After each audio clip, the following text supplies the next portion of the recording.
Salut à tous, c'est Lunaris. Aujourd'hui, le test d'une Lotus Elise S1 transformée en Exige S1.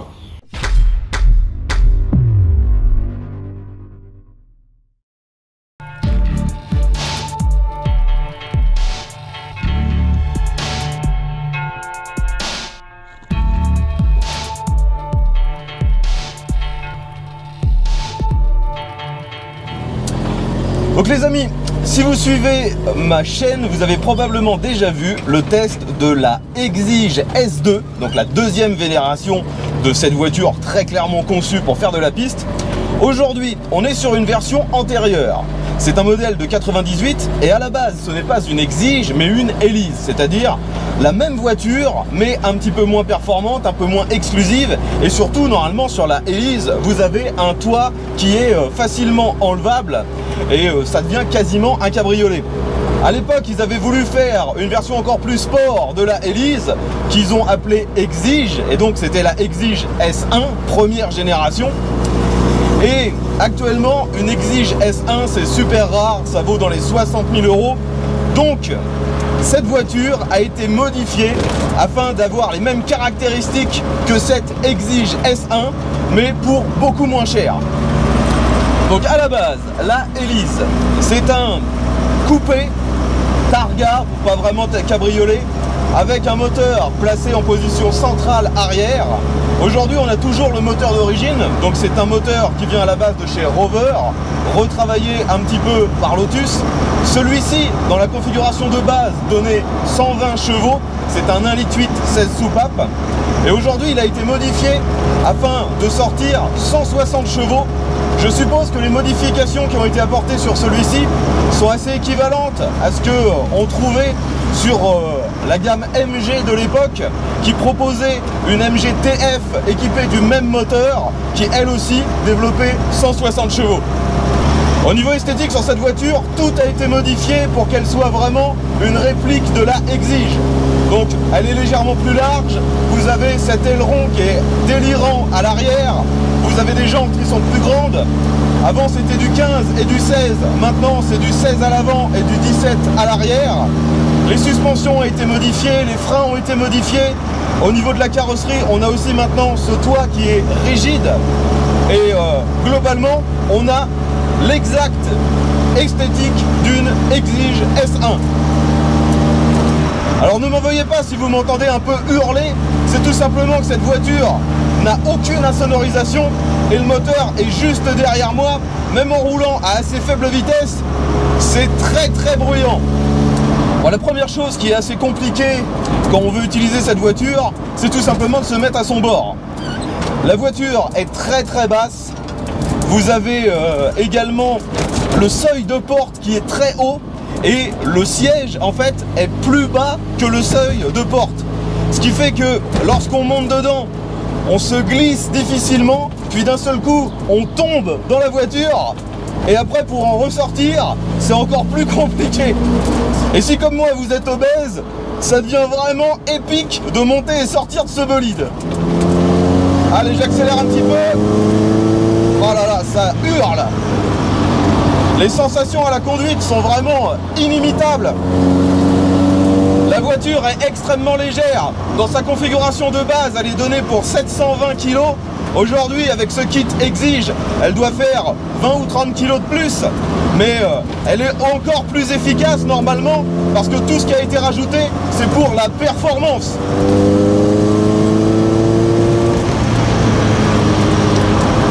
Les freins n'ont aucune assistance. Vous êtes obligé d'appuyer extrêmement fort sur la pédale pour que ça freine un peu.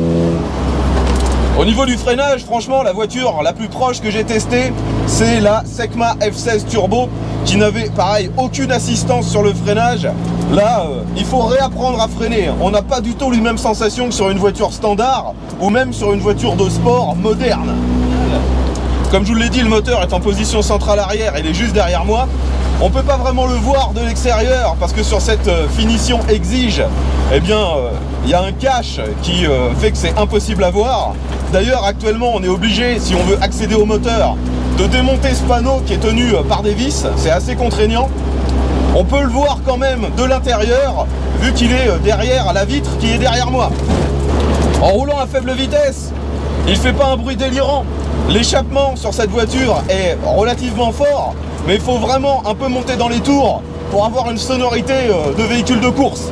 On peut rouler à faible vitesse sans ennuyer tout le voisinage, même si c'est vrai que ça reste plus bruyant qu'une voiture standard.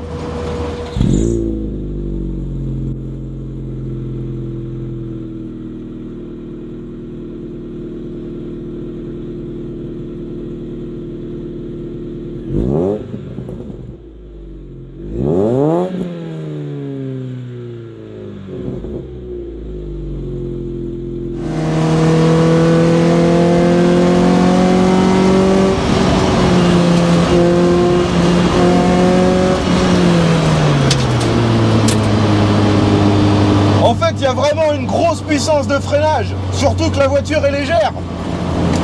Mais il faut appuyer comme une brute sur la pédale. En plus, sur cette voiture, les pédales sont extrêmement petites et très rapprochées les unes des autres. Donc si vous n'avez pas des chaussures assez fines, en fait vous ne pouvez pas accélérer parce que vous allez appuyer sur la pédale de frein en même temps. Là, avec mes pompes, je suis vraiment à la limite. Quand j'accélère, je sens le côté de ma chaussure qui frotte contre le frein. Faut se mettre en configuration piste et se prendre des petites chaussures conçues pour ça. Au niveau de l'intérieur, il y a eu assez peu de modifications par rapport à l'origine. Vous le voyez tout de suite, le volant n'est pas d'origine. On a un tout petit volant Momo qui ressemble un peu à ce qu'on aurait sur une Batmobile. C'est extrêmement efficace, la prise en main est géniale. Par contre, c'est vrai que d'avoir une partie qui manque lorsqu'on veut faire des manœuvres, c'est assez déstabilisant au premier abord. Mais on y arrive. Bien que ce soit une voiture conçue essentiellement pour la piste, vous avez un emplacement pour un autoradio. C'est le seul, on va dire, truc inutile dans la voiture. Il a été rajouté sur le tableau de bord, vous voyez, une prise coupe-circuit qui permet, si nécessaire, de couper l'électricité dans la voiture pour éviter que ça prenne feu. Les rétros sont bien sûr à réglage manuel, les vitres sont manuelles. On est vraiment sur l'extrême pour économiser du poids à tous les étages. Actuellement dans la voiture, on a pas mal de pièces qui ont été recouvertes par du vinyle carbone. Et franchement, ça s'harmonise très bien avec le look.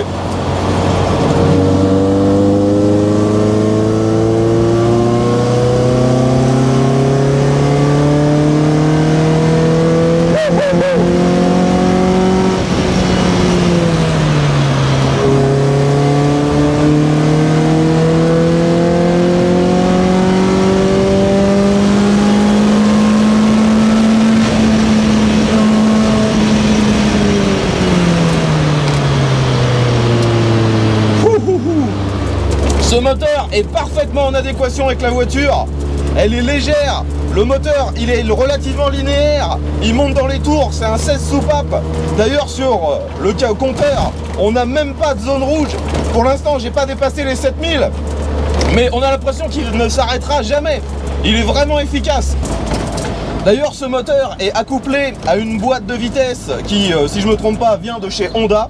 La boîte est plutôt précise, le levier, vous le voyez, il est en aluminium, on a une bonne sensibilité avec celui-ci. Je trouve par contre que on a un débattement entre chaque rapport qui est un petit peu grand pour ce genre de véhicule, mais franchement, on sent que ça a été fait pour la piste, c'est bien ferme, ça verrouille bien.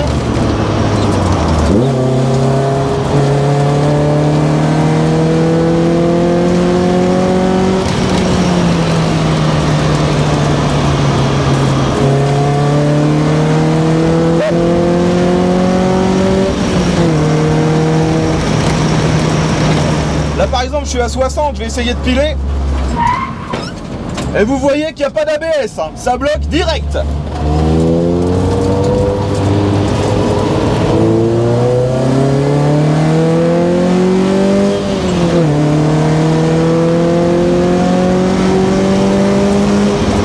Alors les amis, j'ai la chance ici d'être très loin de mon lieu de tournage habituel. Je suis dans le Doubs, les routes sont très sinueuses. C'est parfait pour ce genre de petit bolide. La voiture, elle est rivée au sol. Les suspensions sont très fermes, mais en même temps, selon mon point de vue, elles ne sont pas désagréables. Ça roule parfaitement. On a l'impression qu'on maîtrise le véhicule, alors qu'on se retrouve à des vitesses délirantes très rapidement. Et la voiture, elle est d'une stabilité, vous imaginez pas quoi. Peu importe la vitesse à laquelle vous roulez, on a toujours les mêmes sensations sur les suspensions. Elles sont géniales. On a une lecture de la route par le retour des vibrations, des suspensions, du volant. C'est parfait. Franchement, c'est très certainement actuellement la voiture qui m'a donné les meilleures sensations sur route. Le moteur, comme je vous l'ai dit, il prend des tours et vous incite à rouler fort en permanence. On est dans une voiture de course, très clairement.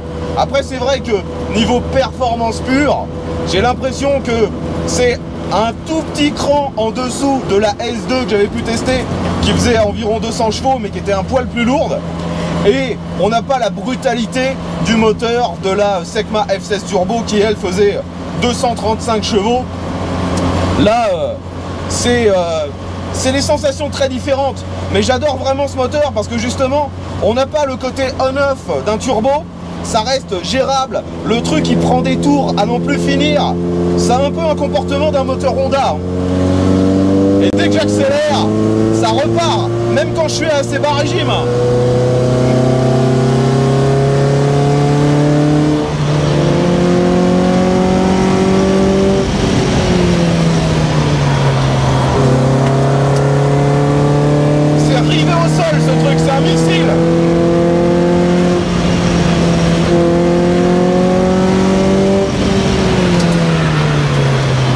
Mais vu que la voiture est légère, bah ça reste contrôlable.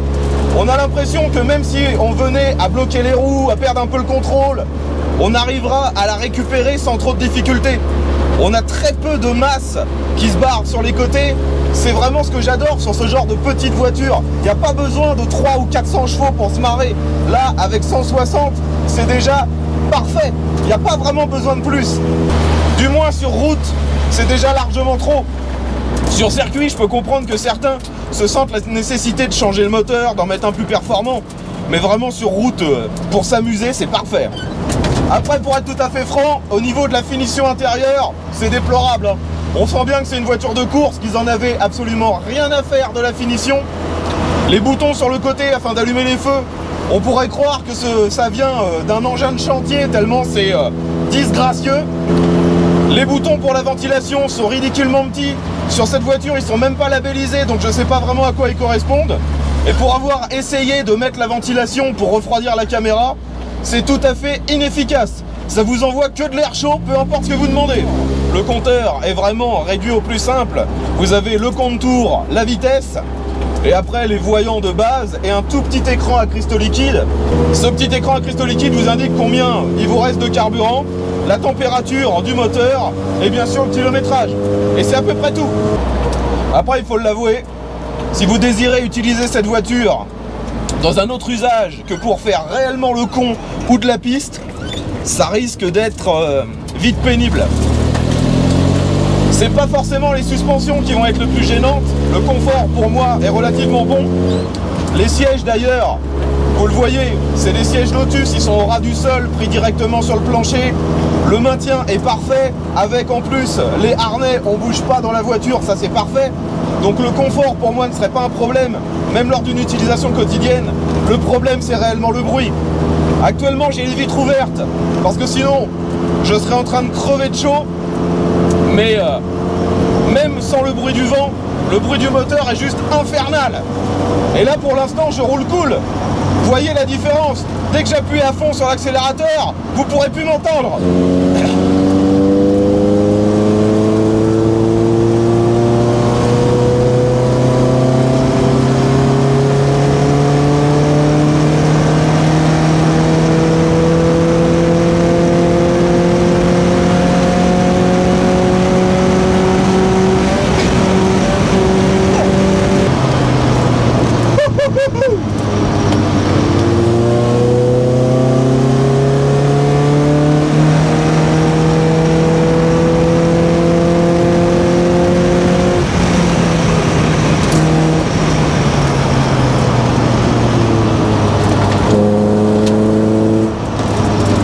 Vraiment que je me calme. Elle est tellement facile à appréhender que je me retrouve rapidement sans vraiment m'en apercevoir à 2 voire 3 fois la limite. C'est du pur délire, c'est du bonheur en barre. Franchement, elle est parfaite cette bagnole. Dans cette configuration là, elle est parfaite. Je ne sais absolument pas ce que ça donne lorsque vous avez la hélice de base, mais là avec ce kit Exige, je suis absolument amoureux de cette voiture, d'autant plus que le look de cette version S1 est selon moi un des meilleurs. Autant je préfère le look de la Elise S2 à la S1, je préfère vraiment le look de la Exige S1 à celui de la S2, même si les deux voitures sont magnifiques. Après le problème, je pense vraiment que ça donne au final trop la confiance. On se retrouve à aller tellement vite que le jour où on perdra le contrôle, ça risque de finir par la case prison ou la morgue directement, quoi. Il n'y aura pas d'échappatoire. Il n'y a aucune aide électronique sur cette voiture. C'est vraiment du pur pilotage. Et j'adorerais tellement pouvoir tester ça sur circuit, voir ce que ça donne à son plein potentiel. Mais déjà là sur la route, c'est du bonheur. Mais on n'est pas du tout dans la même utilisation qu'on pourrait avoir par exemple sur un véhicule plus polyvalent comme une MX-5. La MX-5, bien que les puissances sont assez comparables, eh bien c'est largement plus utilisable au quotidien. Là on est sur un véhicule extrême. On ne peut pas utiliser ça au quotidien sans se retrouver dans des situations compliquées. De par la garde au sol, l'accessibilité à l'intérieur est horrible, vous n'avez aucun rangement à l'intérieur. Là par exemple, mon simple smartphone, je ne sais pas où le mettre. Vous avez, il est vrai, 2 vides-poches, un de chaque côté, mais c'est tellement ridicule que, à part quelques piécettes, vous ne pourrez jamais rien mettre. C'est une voiture de course homologuée, il n'y a pas d'autre mot. Bon, pour revenir sur l'esthétique de cette voiture, vous l'aurez remarqué, la peinture n'est absolument pas d'origine. Là on est sur une finition réplica Gulf. Gulf, je rappelle, c'est un pétrolier qui n'est pas distribué en France, mais ils avaient sponsorisé plusieurs voitures et elles avaient cette livrée bleu ciel orange. Et depuis, beaucoup de personnes font cette réplique que je trouve vraiment magnifique. Et ça lui va parfaitement bien sur cette voiture, ça a été plutôt bien exécuté. Par contre, c'est vrai que il faut avouer que la finition des Lotus de cette époque-là, c'est pas du haut de gamme. On voit que à certains endroits, les joints commencent à se décoller, vous avez un petit peu d'humidité dans les phares. La peinture actuelle, elle se décolle un petit peu à cause en fait des graviers qui sont projetés aussi bien à l'avant que par les roues avant sur le côté de la voiture. Donc tout ça c'est des problèmes de voitures de course. Elles sont tellement basses qu'en fait elles prennent très vite cher à cause des moustiques, des cailloux, des graviers. Et on peut rarement les maintenir en état concours. L'avantage aussi de ce genre de voiture, quand vous voulez les utiliser fort et sur piste, c'est que finalement, bien que ce soit une voiture de sport, eh bien les consommables ne vont pas vous coûter hyper cher. La consommation de la voiture est déjà assez standard. Vous devez tourner aux alentours des 6-7 litres au 100 en roulant normalement, en roulant cool. Et quand vous tapez dedans comme une brute, ça ne dépassera jamais les 12 litres, 12 à 15 litres au 100. Donc c'est vraiment pas mal pour une voiture de sport. De plus, les pneus sur cette voiture ne sont pas dans des tailles extravagantes parce que la voiture est légère. Et donc, même trouver des pneus avec un très bon grip, limite des pneus semi-slick, et ça se fait facilement et pour des sommes raisonnables. Alors me voilà de nouveau en ville et comme je vous le disais, avec ce tout petit volant, lorsqu'on est obligé de faire plusieurs tours, c'est parfois pénible de se retrouver à chercher le volant parce qu'il y a cet espace vide. Mais quand on veut faire le con, la précision est juste parfaite.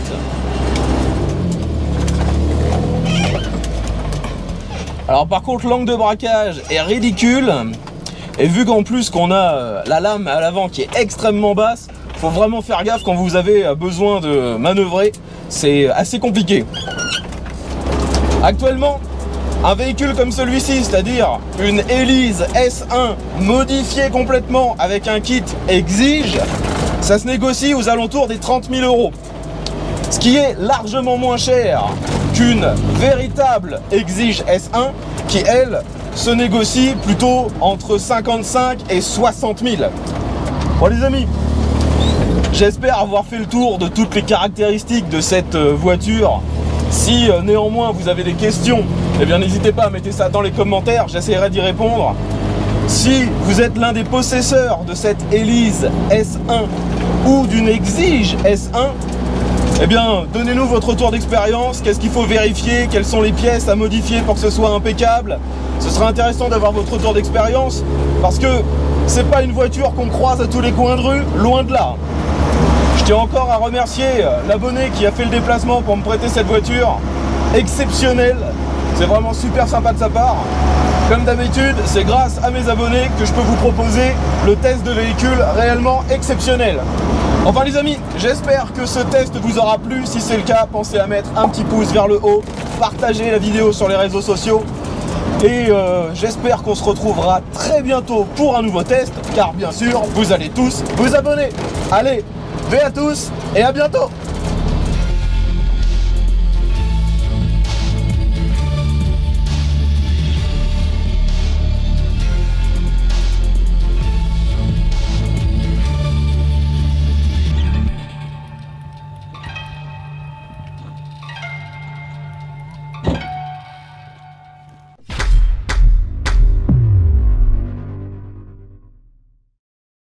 Le problème c'est qu'on peut pas rouler cool avec ça. On se sent obligé d'être tout le temps le plus vite possible. C'est l'esprit de la course qui rentre en nous.